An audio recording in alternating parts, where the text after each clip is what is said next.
Greetings,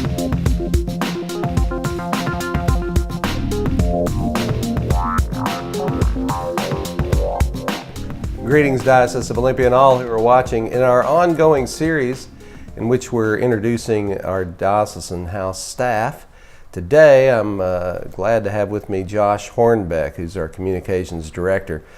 I can tell you it's been a great blessing having Josh on our staff. And I think I'll start, Josh, by just asking you, how do you see your job? There's a job description, then there's the reality of how it plays out every day, and how do you see it? I like to think of myself as a storyteller for the diocese. I'm really interested in sharing the stories, the work that they're doing out in the community. I'm also really interested in sharing the work of the diocese itself, whether it's our refugee resettlement office or Mission to Seafarers. The Episcopal Church, we have this really wonderful ethos of justice. And I think that's really appealing. I think it's necessary today. And I think that I'm really interested in trying to communicate that to a wider audience. What's been the most difficult thing that you found in doing this here? I think for me, it's been learning when to speak and when to just be quiet and to listen. We have to do that as individuals in conversation, but I think we have to do that as organizations as well. It's tempting to want to jump into every issue that comes up, but sometimes it's important for us to just sit back and listen to what the community needs. So we have a new vision.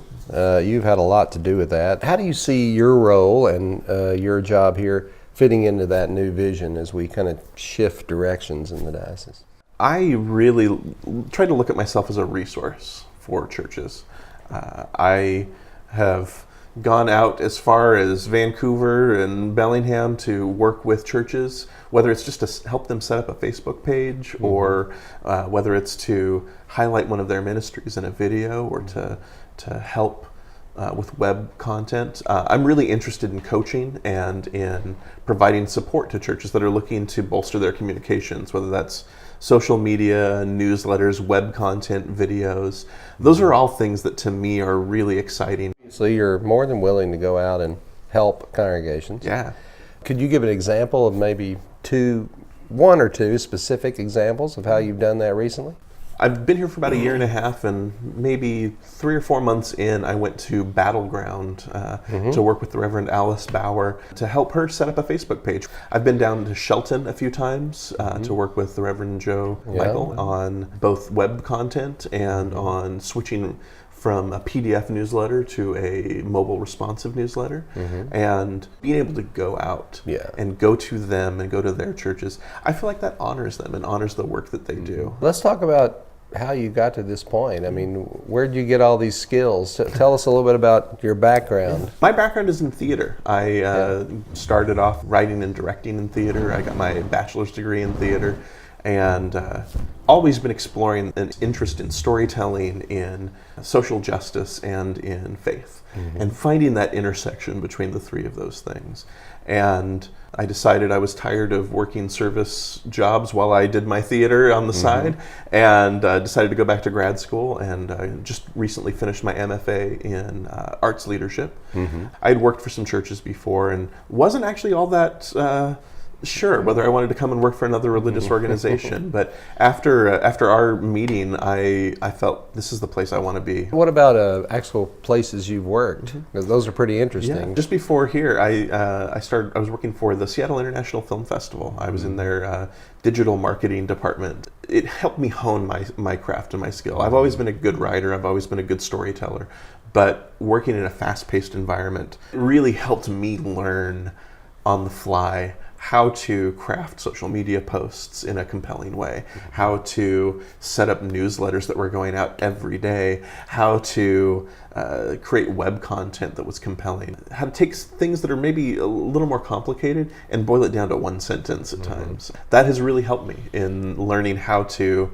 take an event that someone sends me and get it to the essence and get a hook in there to bring people in. Yeah, you've been at this enough now to maybe I'd ask you this question. What do you think the biggest challenge for churches, the thing that they don't see communications wise, or what is it they need to do? I think the thing that I see as being most important in all church communications is the why. Why are we doing the work that we're doing? Why do we hold this concert? We hold this concert to build community, to worship, to experience beauty. We need to dig deeper than just the facts and get at the heart of these issues and the why. Yeah. There's a concept actually that all churches have vicarious members. They're people who never darken the doors, but they really do stay attached. And I look at our website sometimes and wonder if we actually believe anybody's ever going to look at them. And yet I'm constantly amazed by how many people tell me, even moving around the diocese, that that's the way they came to darken the door the first time was through social media or through the website. And yet I see still some attention problems to that. Like I'm looking for Christmas services and still Easter is up and things like that. Do you help people with that? I mean, Carrie Allman, our internet strategist, and I meet weekly to go over church websites. We look at current best practices on websites. What are the things that you need to have, and what are things that as a church you need to have? We look at newsletters. There are quite a few of our churches that use PDF newsletters, which allow you to lay out things beautifully, and they're great for printing things out, but they aren't very easy to use once you when you're viewing them on a phone. So we look at that. We look at social media and offer some suggestions for how to take their content to the next step. Everyone is actually doing really good work, and there's really neat things that are happening on all of their communications channels. And so any feedback that we give is an encouragement to not just rest where they are, but to take that next step of making the website just a little more professional, making their social media presence just a little more current and consistent. And those are some of the things that I'm really excited about. I think you call that a communication audit, is that? You kind of look at it. Communications review, And you're doing this randomly, but I would guess if somebody said, please do this for us, you would do it. Oh, we definitely would. Move them up to the top of the list. We would love to do that, Yeah, that's good. So something that I've built into my budget over the next 5 years is the ability for Greg Hester, our videographer, and I to travel to churches and to begin to produce welcome videos for the churches in our diocese. I really think that video is a great way to capture the life of a congregation and to really bring people in and invite people into the churches. And so over the next 5 years, we have a lot of churches to cover. We're hoping to go to these churches to shoot footage during a Sunday morning, shoot some footage on special events, and to be able to compile that into a really compelling welcome video. That's great. How do they get in line for that? Are you going to choose?